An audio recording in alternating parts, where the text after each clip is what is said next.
The next meeting is the winter meeting in Frankfurt in February. You especially coming from Frankfurt, what would you say to our audience out there as to why they should attend the winter meeting in February in Frankfurt? Historically, the winter meeting of ESCRS has always been an educational meeting. We also have, of course, scientific aspects into it.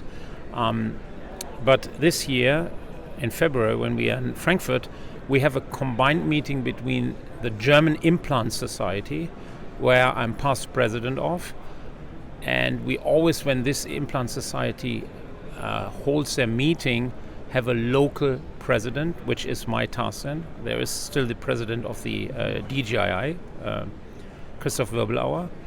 He will be the DGI president. And then we have the ESCRS president, Philomena. They will come together. And I'm just the local host, the whole local, local president. You're being very modest. And what I can just say, Frankfurt is nice, reachable.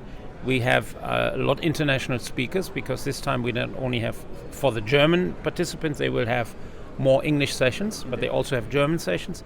For the English-speaking people from all over Europe, they can nicely reach Frankfurt. It's a nice time of the year. Might be a little bit cold, but we have great sessions. We have great activities going on. So I just can invite everybody to come by and see my hometown. My hometown, it's not my hometown, but it's my hometown where I work. Well, you work. So that's brilliant.